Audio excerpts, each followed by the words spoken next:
Buen día, mi nombre es Verónica Laguna, estudiante de la Universidad de Ñacambú, cursante de la materia Psicofarmacología con el profesor Germán Graterón Bernal, y mi número de expediente es HPS 191000113. En esta oportunidad estaré hablando acerca de los antipsicóticos y los antidepresivos. Los antipsicóticos, también llamados tranquilizantes mayores, se pueden identificar bajo el término de neurolépticos. Al llegar al cerebro, estos ocupan los receptores del neurotransmisor conocidos como dopamina y en algunos casos también los de la serotonina. Actúan como antagonistas, bloqueando sus efectos y producen un estado de tranquilidad e indiferencia inmediata. Los psiquiatras los prescriben en cuadros clínicos de esquizofrenia, paranoia, psicosis orgánicas y funcionales, con la finalidad de detener los estados alterados de conciencia. Entre los mencionados encontramos la psicosis, que es una enfermedad mental que se caracteriza por una pérdida de contacto con la realidad, afectando por igual a hombres y mujeres en edades comprendidas entre los 20 y 30 años de edad. En la psicosis, el órgano afectado es el cerebro, produciéndose cambios en el pensamiento, la percepción, los sentimientos y el comportamiento. Hablando entonces de los síntomas, podemos encontrar positivos y negativos. Los positivos pueden incluir alucinaciones, que son percepciones de algo que no existe. Están también los delirios, que son creencias reales para quien los experimenta, pero no para los demás. Y pueden ser varios tipos, como de referencia, de persecución, de control, de difusión del pensamiento y de inserción. Y por último, tenemos las alteraciones en la forma del pensamiento, que consisten en la pérdida de asociación entre ideas, donde también puede influirse la pobreza en el pensamiento. Ahora, los síntomas negativos afectan prioritariamente al funcionamiento social y estos pueden ser como cambios en el comportamiento habitual, falta de energía, higiene personal insuficiente, dificultad para expresar emociones, pobreza del habla, dificultades para concentrarse, pérdida de interés y en algunos casos aparecen déficits cognitivos. Cabe destacar entonces que la psicosis no es exclusiva de la esquizofrenia. Ahora bien, hablando de los sistemas neuronales implicados, las células nerviosas que forman el cerebro se comunican unas con otras mediante sustancias químicas llamadas neurotransmisores. En la psicosis hay un exceso de estos en las comunicaciones intercelulares, concretamente de dopamina y serotonina. La medicación antipsicótica bloquea estos neurotransmisores, reduciendo así los síntomas psicóticos. De esta forma, encontramos la esquizofrenia, que es un trastorno que afecta la capacidad de una persona para pensar, sentir y comportarse de manera lúcida. Es una enfermedad que afecta alrededor del 1% de la población mundial y constituye una de las más importantes causas de discapacidad crónica. Esta patología se caracteriza por tener síntomas positivos tales como alucinaciones, delirios, desorganización, agitación psicomotora y suspicacia. Además, también pueden presentar síntomas negativos como afectividad plana, retiro emocional y social, pobre empatía, dificultad en el pensamiento abstracto y falta de espontaneidad, entre otros cambios.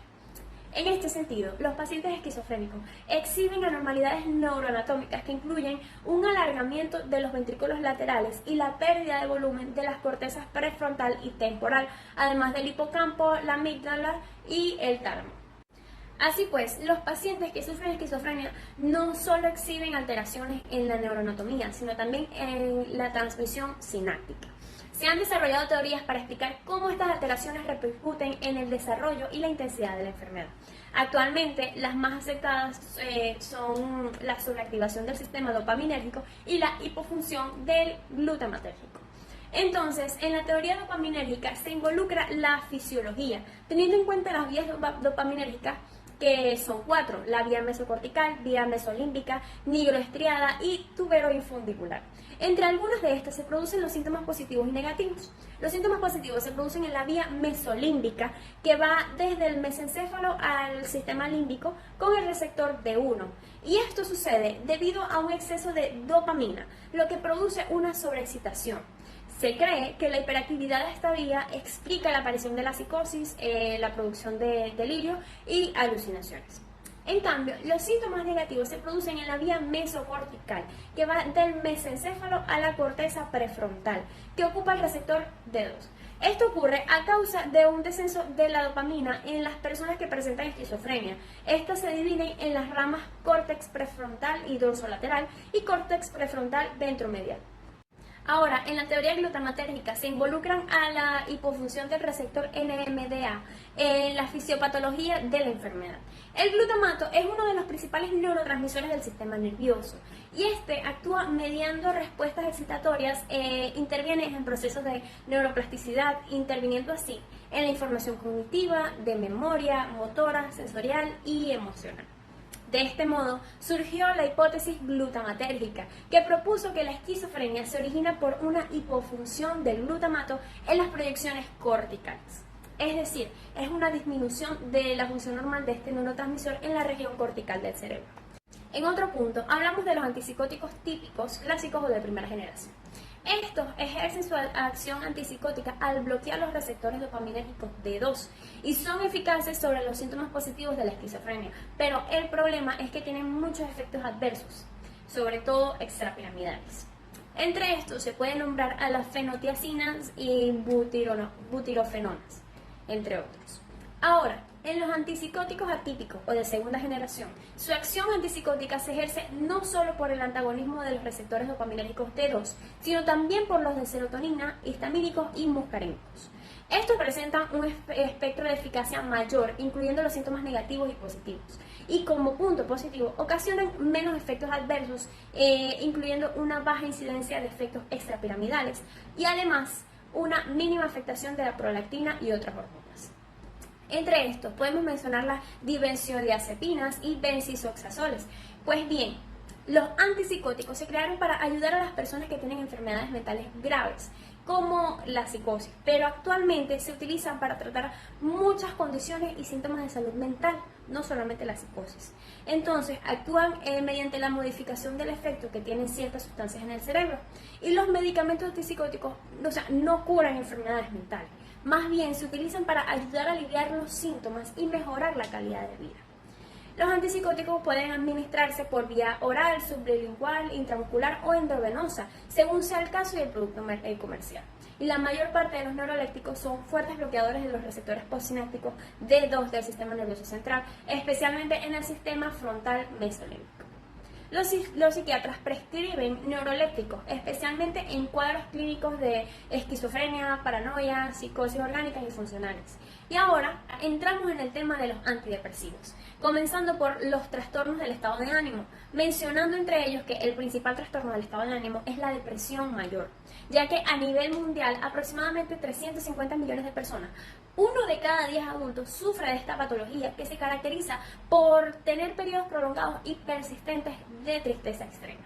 Continuando con el trastorno bipolar, también es denominado depresión maníaca o trastorno afectivo bipolar. Se trata de una depresión que alterna entre momentos de depresión y manía. También está el trastorno ciclotímico, que provoca altibajos emocionales, algo menos extremo que en el trastorno bipolar.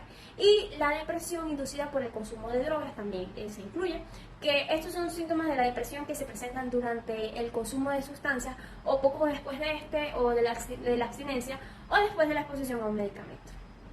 Entonces, entre los síntomas de la depresión podemos encontrar estado de ánimo depresivo o irritable, que realmente es una tristeza profunda. Está la disminución del interés en las actividades placenteras, que se denomina anedonia. También un significativo aumento, o también puede ser pérdida de peso, insomnio, agitación o retardo psicomotor, fatiga, sentimientos de inutilidad o de culpa excesiva, disminución de la capacidad para pensar o concentrarse, pensamientos recurrentes de muerte o suicidio. Esos son. Entre las estructuras cerebrales que pueden influir en las presencias de la depresión, podemos mencionar a la corteza prefrontal, la amígdala, el hipocampo, el tálamo, los ganglios basales y sus conexiones. Y ahora, en los sistemas neuronales involucrados en la depresión, se cree que predomina una insuficiente producción de neurotransmisores, siendo principalmente la escasez de la serotonina, que tiene un importante papel en la regulación del deseo sexual, también del apetito, apreciación del dolor, ciclo sueño-vigilia, modulación de la ansiedad y la agresividad. La serotonina se produce a nivel encefálico en los núcleos dorsal y mediano del RAFE, y a partir de ahí surgen vías serotoninérgicas que se dirigen a diversas áreas, y que también en la depresión se involucra la noradrenalina, que se encuentra en el núcleo del encéfalo. Y por otro lado, los niveles bajos de neurotransmisor pueden ser causantes de trastornos como psicosis depresiva unipolar o bipolar. Y por último, mencionamos a la dopamina, que es un neurotransmisor inhibidor en la vía mesocortical y mesolímbica, que participa en los estados de alerta. El neurotransmisor está asociado con los mecanismos de recompensa en el cerebro. Y en otro orden de ideas, existe una gran variedad de fármacos antidepresivos que tienen como función general revertir la situación patológica. La clasificación común divide estos fármacos en base a su mecanismo de acción, siendo estos los antidepresivos clásicos y de nueva generación. Los clásicos, entre estos podemos encontrar los antidepresivos tricíclicos, por sus siglas ATC. Entre ellos destaca la amitriptilina, clomipramina, desipramina, imipramina y nortriptilina. Aunque son considerados efectivos y en la actualidad continúan utilizándose, son el grupo con mayor incidencia de efectos adversos.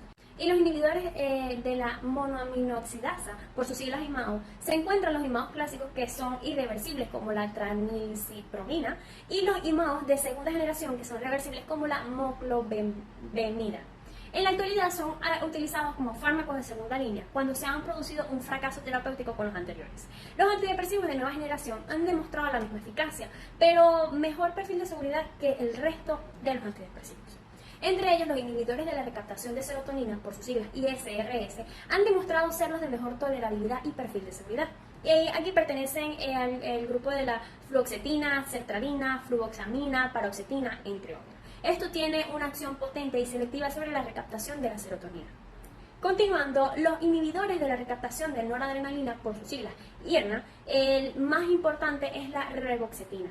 Este es un inhibidor selectivo y potente de recaptación de noradrenalina. También están los inhibidores de la recaptación de serotonina y noradrenalina, por sus siglas IRSN. Estos fármacos son selectivos para los receptores noradrenérgicos y serotoninérgicos y no interaccionan con el resto de los receptores. En este grupo encontramos la venlafaxina, desvenlafaxina y duloxetina.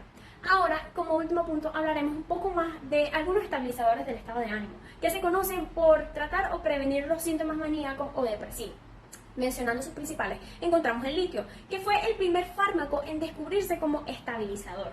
Se usa para el tratamiento del espectro bipolar, destacando además su acción antisuicida. Interviene en los mecanismos de neuroplasticidad, en lo cual le da sus propiedades profilácticas de los episodios maníacos o depresivos. Este previene la muerte celular y apoptosis, facilitando la sinaptogénesis. Aumenta la recaptación del glutamato y la disponibilidad gamma en el sistema límbico. Como antidepresivo, el litio parece ser eficaz en los pacientes con episodios depresivos, que son muy frecuentes. Se piensa que podría corresponder al espectro bipolar por su recurrencia. Y también sirve como potenciador de respuesta para distintos antidepresivos en pacientes con depresión resistente. Con la aparición de nuevos estabilizadores del ánimo, el interés clínico y la investigación sobre el tratamiento con litio ha disminuido. Sin embargo, este fármaco sigue siendo prescrito como un tratamiento efectivo de primera línea para la mayoría de los pacientes bipolares. Perdón. Los nuevos fármacos son primariamente anticonvulsivantes, que son los fármacos que modifican la excitabilidad neuronal, inhibiendo la frecuencia de descarga a través de su acción sobre los canales iónicos de sodio, calcio o potasio. Los medicamentos anticonvulsivos fueron diseñados originalmente para tratar a las personas con epilepsia, pero las cualidades calmantes de algunos de estos medicamentos también pueden ayudar a calmar el ardor, el dolor punzante y a menudo este es causado por el daño nervioso. Los medicamentos anticonvulsivos parecen interferir en la transmisión hiperactiva de señales de dolor enviadas desde nervios dañados o nervios excesivamente sensibles, como en la fibromialgia. La investigación sustenta el uso de los anticonvulsivos gabapentina y pregabalina. Y por último, también debemos considerar los antipsicóticos atípicos, de los cuales algunos han sido avalados como estabilizadores del humor tanto para la depresión bipolar como la manía o para el tratamiento de la depresión. Estos son quetiapina, olanzapina, luracido, ciprasidona, y por la reducción del glutamato y de la idea sería utilizar la manía, considerando algunos como la risperidona, pero son aconsejables en un periodo agudo y así para mantenimiento, ya que pueden empeorar el cuadro bipolar con mayor ciclación. Muchas gracias.